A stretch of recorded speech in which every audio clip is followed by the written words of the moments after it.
What's up? This is Gleb from the Cellframe content team, and I'm coming to you once again from Cellframe's offices here in the Techno Park of Akademgorodok. This is the lobby of one of the towers, and I want to tell you guys a little bit more about Cellframe, our location here in Akademgorodok, and what we do, how we live out here as a company. Cellframe, everything. For us, everything is all about decentralization and about our community. And ultimately, we are a global company. We have people all over the world. We have a lot of people working remote in Russia, people in Vietnam, America, Hong Kong. But we do have this base here, and sometimes people come into our chats and they're like, "Yo, bro, are you even a real company?" And well, we're real, we are Cell, we are here, and just want to show you guys a little bit more about life here in Akademgorodok, where we have our base. Alright, so it's the end of the workday here for some people in Akademgorodok. It's getting cold, the birches are all yellow. Novosibirsk is a city that is the largest. It's the major city that is the farthest from any ocean in the world. There's a concept called the continental pole of inaccessibility, which is actually in Kazakhstan, south of here. But really, Novosibirsk is way out here in the middle of the Eurasian landmass. And the Arctic weather comes down from the Arctic Ocean here without any barrier in between. So that's why we have such cold winters here in Novosibirsk, even though it's fairly far south. So like I said in my last video, this technopark area of Akadem is actually kind of a newer area. And I'm going to take you today to the upper zone. You can see that the hill is slightly going up when you go that way, and that's really the heart of Novosibirsk, of the Akademgorodok here. It's a unique place. It's actually about 40-minute drive outside of the big city of Novosibirsk. And it was created mostly after the war as a central hub for a lot of hard science research and to build a major university here.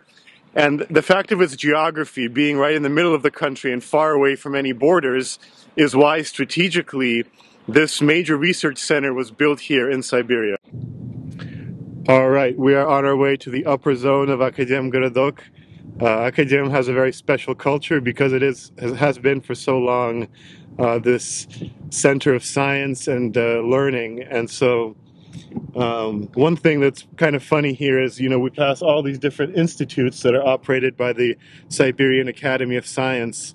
And when you go there on a bus, the bus stops are all called like hydrodynamics or atomic physics. So people joke around, where are you getting off? Hydrodynamics or atomic physics?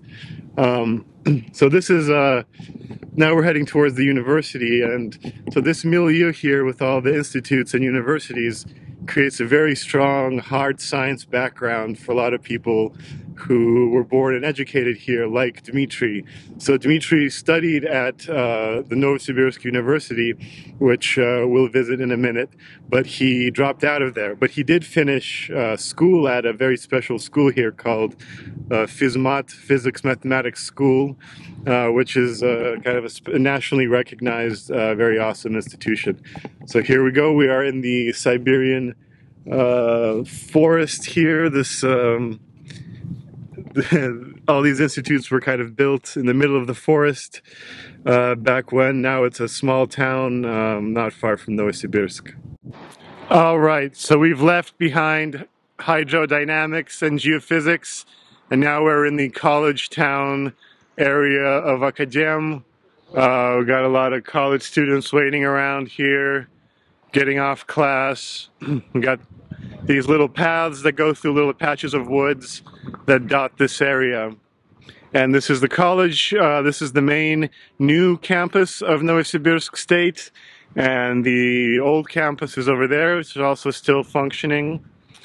And over here is also the sort of the social center of Akadem. We got a lot of bars, restaurants, shops, and all that good stuff over this way. So let's go. All right, we can still hear the traffic, but we're here in a little patch of woods that's typical of Akademgorodok. I mentioned the kind of unique culture that developed here. Part of that was also in the Soviet period. Akadem was known as being a place away, a little bit away from the politics of Moscow, where more free thinking could occur. And part of that metaphorical freedom is this presence in the woods where you can go out and breathe and be away from crowds and buildings, which is part of what makes Akadem a good place to live to this day. And here we have a little squirrel feeder. I don't see too many squirrels around today, but there are a lot of them. I think Dmitry is into chipmunks. They're a little bit more rare. But here, the squirrels are cool, and maybe we'll stumble across one, or a hedgehog. All right, so I've emerged from that patch of woods behind me, and I'm standing in what's a pretty happening spot. It's a little rainy, starting to rain here, so it's not as a little quiet. But here is Spot and Choose, which is a kind of a hip-hop themed delicious burger joint that's very popular. Delivery guy is going in there right now. And here is the Bixby bar and Tia Hupo coffee shop. So this is like a popular hangout for students and professors and tech workers and everyone else. And over here is a couple of these old Soviet so-called Khrushchev buildings, but they've kept them up really nicely and remodeled them and given them a good paint job, so they actually look pretty decent. And the funny thing is that one of these old Khrushchev apartments in Akademgorodok cost as much as a pretty nice apartment in Moscow, so this place is a little exclusive. Here are some students. This is one of my favorite places in Akadem, the garden of Sparks Restaurant, tucked away here in between the main hotel and the old post office here. And I'm going to go ahead and conclude our tour inside there on their terrace. What's up, everybody? I'm here at my favorite restaurant in Akadem. Some American music is playing, and I'm also having a glass of American wine, Zinfandel from California, my favorite. And I'm here thinking about our community and the questions that have been coming in about our base here in Russia. And my first instinct was to say that, Cellframe isn't political, but in a sense, Web3 is political. The whole decentralization movement, the vision of our founder, Dmitry, is political in the sense that it's about bringing down the bad aspects of the systems we have today, the borders that divide us, the wars that break out between states. We really feel that, we are building a new decentralized ecosystem, a way for people to communicate, to come together, to build great things and to maximize human potential across the world. Just today we were interacting with new people coming on to work with us, people from South America, Mexico, and North America, development teams that are excited to work on Cellframe. And this beginning of decentralization is the beginning of the true future of Cellframe.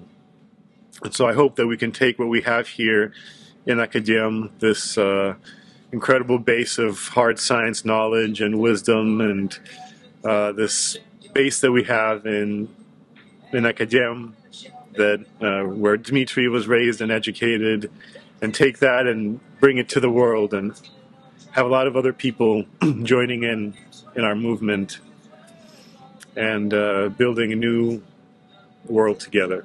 So I'll drink to that and to everyone who's been with us on this long journey so far, and we look forward to many bigger and better things in the future.